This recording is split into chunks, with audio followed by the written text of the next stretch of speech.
Hello Brian, কি অবস্থা, কেমন আছেন সবাই? আশা করি সকলে ভালো আছেন। আমি আবারও একটা নতুন একটা ব্লগ নিয়ে আসলাম আপনাদের মাঝে। সম্পূর্ণ ব্লগ ভিডিওটা আপনারা দেখতে থাকুন। আজকে চলে যাবো পুটিয়া পার্কে আর কি। আশা করি এই ভিডিওটা আপনাদের কাছে ভালো লাগবে। অলরেডি রওনা দিয়ে দিলাম আর কি। আসলে পুটিয়া পার্কের উদ্দেশ্যে রওনা দিয়ে আমার কাছে খুবই ভালো লেগেছে। দেখেন আকাশের অবস্থাটা কতটা সুন্দর লেগেছে। আপনাদের কাছে কেমন লেগেছে আপনারা চাইলে কিন্তু আমাকে কমেন্ট করে জানাতে পারেন। দেখেন আমি অলরেডি কিন্তু পুটিয়া পার্কের উদ্দেশ্যে কিন্তু রওনা দিয়ে দিলাম। এখন কিন্তু বর্তমানে আমি পুটিয়া স্টেশন কিন্তু পার হয়ে যাচ্ছি। এই স্টেশনেতে যখন সামনে দিয়ে যাইতেছে পুটিয়ার পার্কের উদ্দেশ্যে আর কি, দেখেন কতটা সুন্দর করে কিন্তু ওনারা কিন্তু রাস্তা পাকা করে রেখেছে। আসলে কিন্তু এখানে পরিবেশটা কিন্তু খুবই সুন্দর, আমাকে খুবই চমৎকার আমার কাছে লেগেছে। আপনাদের কাছে কেমন লেগেছে আপনারা চাইলে কিন্তু আমাকে কমেন্ট করে জানাতে পারেন। দেখেন মসজিদটা কতটা সুন্দর করে কিন্তু ওনারা দিয়েছে। মসজিদটা ক্রস করে যখন একটু সামনের দিকে গেলাম তখন কিন্তু এখান থেকে দেখা যাচ্ছে পুটিয়া পার্কটা আর কি। আসলে পুটিয়া পার্কটা কতটা সুন্দর লাগতেছে সেটা কিন্তু আপনারা কিন্তু দেখতে পেলেন এই ভিডিওর মাধ্যমে আর কি। অলরেডি কিন্তু আমি কিন্তু পুটিয়া পার্কে গেটের এখানে কিন্তু চলে এসেছি। এখন কিন্তু আমার গাড়িটাকে কিন্তু এখানে কিন্তু পার্কিং করে রাখতে হবে। আমি কিন্তু যেখানে যাই সেখানে কিন্তু আমার গাড়িটাকে পার্কিং করে রাখি, এমনকি হাইড্রোলিক তালা মারে রাখি। কারণটা মানে এই কারণে, কারণ এখন বাংলাদেশে চোরের অভাব নেই, সেই কারণে কিন্তু তালা মারে কিন্তু গাড়ি রাখতে হয় আর কি। তোমার কিন্তু আমি পুটিয়া পার্কের গেটের সামনে এসেছি। এখন কিন্তু আমি যাচ্ছি টিকিট কেনার জন্য আর কি। ওনারা কিন্তু প্রত্যেকটা টিকিট 20 টাকা করে কিন্তু রেখে থাকে। আপনারা চাইলে কিন্তু এখান থেকে ঘুরে আসতে পারেন। পুটিয়া পার্কের ভিউটা কিন্তু অনেক অস্থির, এমনকি অনেক সুন্দর করে কিন্তু ওনারা কিন্তু পুটিয়া পার্কটা কিন্তু দিয়েছে। আমি কিন্তু বর্তমানে টিকিট নিয়ে কিন্তু আমি কিন্তু অলরেডি কিন্তু ভিতর ঢুকে গেলাম। আপনারা কিন্তু আমার সঙ্গে থাকুন। আশা করি এই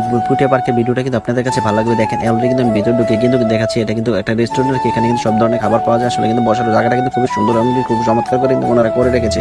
দেখেন এখানে কিন্তু একটি ঝর্ণা রয়েছে, তার পাশে কিন্তু একটি ঘরও রয়েছে, তার পাশাপাশি দেখেন একটি চরকি রয়েছে, তার পাশে কিন্তু দেখেন আরেকটি চরকি রয়েছে। আপনারা চাইলে কিন্তু এখান থেকে কিন্তু ঘুরে আসতে পারেন। এমনকি আশা করি আপনাদের কাছে খুবই ভালো লাগবে আর কি। তোমার কিন্তু আমি যে জায়গাটা আপনাদেরকে দেখাচ্ছি সেই জায়গাটা কিন্তু বর্তমানে দেখেন মালদ্বীপের রিসোর্টের মতো দেখা যায়। ওনারা কিন্তু কতটা সুন্দর করে কিন্তু ঘরগুলো দিয়েছে। মাশাআল্লাহ খুবই সুন্দর লেগেছে। আপনাদের কাছে কেমন লেগেছে আপনারা চাইলে কিন্তু আমাকে কমেন্ট করে জানাতে পারেন। এটা হচ্ছে একটা রেস্টুরেন্ট। এই রেস্টুরেন্টের খাবার কিন্তু খুবই চমৎকার, আমার কিন্তু খুবই ভালো হয়ে থাকে। আপনারা চাইলে কিন্তু খেতে পারেন। আমার কাছে ভালো লেগেছে। আশা করি আপনাদের প্রত্যেকদের কাছে কিন্তু এই রেস্টুরেন্টের খানা কিন্তু ভালো লাগবে ইনশাআল্লাহ। এটা আমি গ্যারান্টি করে দিতে পারি আর কি। সামনে গিয়ে দেখতে পেলাম ওনারা দেখেন বসার জায়গাটা কত সুন্দর করে কিন্তু করেছে। চালগুলো কিন্তু খুবই চমৎকার ভাবে কিন্তু ওনারা কিন্তু দিয়েছে। আসলে আমার কিন্তু এই জায়গাটা দেখে কিন্তু খুবই ভালো লেগেছে। আপনারা চাইলে কিন্তু এখানে কিন্তু গিয়ে কিন্তু বসতে পারেন, ঘুরতে পারেন, এমনকি খুবই মজা করতে পারেন। আশা করি আপনাদের কাছে ভালো লাগবে ইনশাআল্লাহ। রেস্টুরেন্টে খরচ করে যখন সামনে দিকে গেলাম তখন কিন্তু দেখতে পেলাম সূর্যমুখীর ফুলটি কিন্তু কতটা সুন্দর কিন্তু ফুটে আছে। এই ফুলগুলো দেখানোর জন্য কিন্তু আমি কিন্তু সামনে দিকে যাচ্ছি। আসলে কিন্তু ফুলগুলো আপনাদের কাছে কেমন লেগেছে আপনারা চাইলে কিন্তু আমাকে কিন্তু কমেন্ট করে জানাতে পারেন ইনশাআল্লাহ। আমার কাছে কিন্তু খুবই ভালো লেগেছে আর কি ফুলগুলো আর কি। একটা সত্যি কথা কি ভাই, 20 টাকা টিকিট দিয়ে ঢুকে কিন্তু দেখেন আমি কত কিছু কিন্তু সুন্দর জিনিস কিন্তু দেখতে পাচ্ছি। আপনারা চাইলে কিন্তু ঘুরে কিন্তু দেখতে পারেন। তো মানে কিন্তু আমি আপনাদেরকে যে জায়গাটা দেখাচ্ছি চালগুলো কিন্তু দেখতে পাচ্ছেন। আর চালগুলো নিচে কিন্তু একটু কিন্তু বসার জায়গা কিন্তু রয়েছে। এই জায়গাটা কিন্তু দেখেন ওই জায়গার ভিতরে কিন্তু পায়রার পানি কিন্তু বসে কিন্তু থাকে আর কি। পায়রার পানি দেখেন ওই জায়গা থেকে সুন্দর করে কিন্তু বসে রয়েছে। আর আকাশের অবস্থাটা দেখেন কতটা সুন্দর কিন্তু হয়ে রয়েছে। দেখেন ঘরগুলো কিন্তু কতটা সুন্দর